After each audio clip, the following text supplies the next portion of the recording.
Hey y'all, it's Martia Ramsey. I wanted to drop in and send y'all a little message just about life. I know we are all just like mourning over Kobe Bryant, and we may have not known him personally, but he was a legend to us all basically.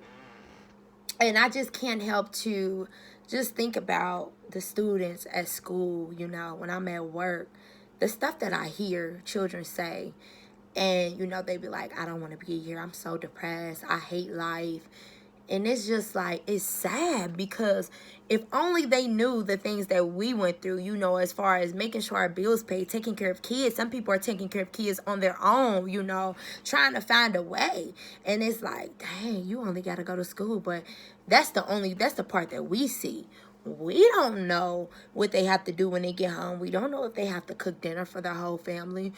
Some people grew up at age 5 and had to fend for themselves, going to and from the bus stop by themselves, and it's not just because they didn't have parents. It's probably because their parents work. Some do have parents who may not care.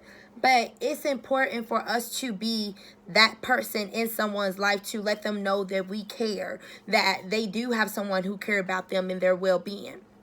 It's like I had a student who told me today, like, he just hate life. He don't want to be here. And I'm like, okay, you don't want to be at school or life in general? He said in general, and it just hurt my heart. But it's like I had to be strong for him. I couldn't be like, okay, let me cry, weep. No. I had to tell him, I had to highlight some things about himself that I recognized that he was great at. How he always was one of the first people to answer questions in the classroom. How he always, provided me with answer or volunteered to read. So it's about showing someone else their worth when they can't find it themselves. It's about us lending people strength sometimes, lending them some love, lending them some compassion, some empathy, because it's unfortunate that people don't see their worth. Although you may see it, they may not see it. And so I gave him a hug and he just started crying even more. And he said he just felt worthless. And so it's just like, how? 10, 11, 12, 13 years old, somebody feeling worthless. And so it's like, that's why as parents, as mentors, as guardians, as just whomever you are to people, you have to watch your words, because he said that he felt worthless because that's how his father make him feel when he doesn't complete his homework. And it's like, we have to remember that children make mistakes, although we want them to be the best they can be. We want them to complete their homework and stuff. We have to remember that they are just children at the end of the day, and that they have hard days just like us. How we have hard days at work where we're like, oh, it's a long day. It's like that at school for them. They have a lot on their plate. They have to go to school. They got to do homework. They got to study. They got to be on their best behavior for 7 hours a day at school. No nap time for older kids. So it's like, we kind of got to just lighten up a little bit. And, I know me, for example, let's say I end up just going off on my son or my daughter. I end up explaining to them why. Mommy wants better for you. Mommy wants you to be responsible so you can play more. Mommy wants you to complete your homework so that you can get A's and B's, because we don't want nobody to try to hold something against you. You are proving yourself by showing someone that you're able to do it, that you're capable of completing your work. It may be days where you don't feel like, I understand, but life doesn't work like that. You can't just do it. But it's like, understanding that sometimes our kids are going to get bad grades. Understanding that they are human just like us. We didn't always get good grades all the time. I mean, some may have, but I know I done had me a couple C's, D's, I even had an F before. And so, and I'm pretty smart, like in high school, I was in AA and everything. But I had a time in my life where my dad was incarcerated and I just didn't care. I didn't care about school. I didn't care about anything. I was going through a lot. And we have to remember, these kids go through stuff too. sometimes they find out their parents are diagnosed with, cancer and, heart disease and everything. And it's like, we forget that. We think that the kid is supposed to just, oh, okay, focus, read this. We had to take that time out to say what's wrong. And so before I send students to the office, I'll pull them to the side like, hey, what's going on with you today, man? What's up? And they'll tell me like, well, I'm kind of annoyed, like I'm unhappy at home, So I won't even send them, because that is a strength to me. The fact that you're able to identify your feelings, the fact that you are able to be honest with me, and you barely know me. I mean, I've been there for almost 4 weeks, but the fact that you feel comfortable enough to talk to me and tell me the real thing is what's wrong with you. How can I fault you for that? How can I? And that's the problem. We have to be willing to listen instead of want to punish. Give like positive reinforcement. We have this thing at my school where we do acknowledgments on Wednesdays and Fridays. The principal does it. And so if a child helps me, a student helps me with sweeping the floor or finishing their work, I fill one out just so they can get the acknowledgement. A lot of these children are so used to only getting paid attention to off of negative behavior. Oh, he did this. Oh, he did that. He need to go to the principal office. She did this. She talked too much. She always got an attitude. What about really just acknowledging the good that the kid is doing? Oh, congratulations for finishing your work. Thank you for listening today and following through in the lesson. Thank you for reading aloud for me. Thank you for providing me with a hug this morning, because, Miss Ramsey was going through some things this morning, and your hug just gave me strength.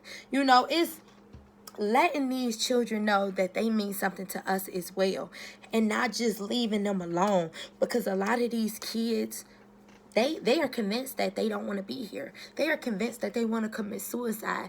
They are convinced that they hate themselves. They are convinced that they hate life. And they have not even seen life.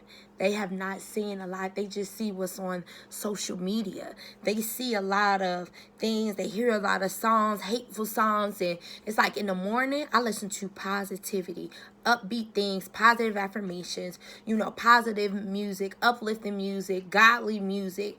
I love my rap music, don't get me wrong, but sometimes it don't got the best lyrics. Sometimes it don't have the best situations, because the metaphors, it compares to the heartbreak, the harsh reality that we are living. And sometimes we have to find that happiness in us. So one thing I have been doing in our classroom is starting the students off with quotes, daily quotes, so we can just uplift each other. So one of the quotes today has something to do with courage. Courage doesn't always roar, but sometimes it's that small little voice that says, I'll try again tomorrow. And it means, you're not always going to have the confidence to do things. You're not always going to be able to accomplish things every day. But long as at the end of the day, in the back of your mind, in the subconscious, that you can try again tomorrow. That is not the end all be all. That you are good enough. You are worthy. Your courage may not roar all the time, but it's still there no matter what the reality is right now. So I just wanted to shine a light on that, because I never even thought that I would be working with children. And it's a blessing. My mom always told me I should. And I'm so happy that I did, because I really love it. I love my job. I love being able to really speak with children, motivate them, tell them, hey, finish your homework, finish your schoolwork before Friday, Then I could surprise you, or I just want to encourage you to do better. And even if that's me telling you my failures, then so be it. But I want you to be the best you can be. And I want them to remember that somebody loved them. I don't care if it's Miss Ramsey. I don't care if it's your mommy. As long as one person love you and care about you, that's all that matter. And I ain't always going to be the nicest person, because I let people know, discipline is everything. I'm more of a structured parent, and, I'm all that mentor, teacher. But I'm loving at the end of the day. I have great intentions. My intentions are pure. And so once the students see that, they see that I come from a good place. And so I just want you all to reach out. Like, try to build a relationship with your kid's teacher. Try to build relationships with people who are surrounded with your brothers, your sisters. Just make sure that they are in a healthy environment around adults, around teachers, around everyone who really genuinely cares about them and not just care about a check. So I know that was a long message, but it was weighing heavy on my heart. So y'all know it's Martia Ramsey. Subscribe to my YouTube channel, Martia Ramsey. I'm on Facebook, Instagram. I have 2 books out. The Anthology of a Misunderstood Heart, $25 on Amazon, and The Guide to Healing While Walking in a Single Mother's Shoes. So both of those books just tell you just healing. It's all healing at the end of the day, you know. Just stay tuned, y'all. And I hope you got this message. And prayers out to all those people who died in that plane crash with Kobe Bryant. You know, my heart and my condolences goes out to all the families, all the friends of those families, all the loved ones. You know, cherish life. Love on your loved ones, because tomorrow is not promised. It's Martia Ramsey. Peace, y'all.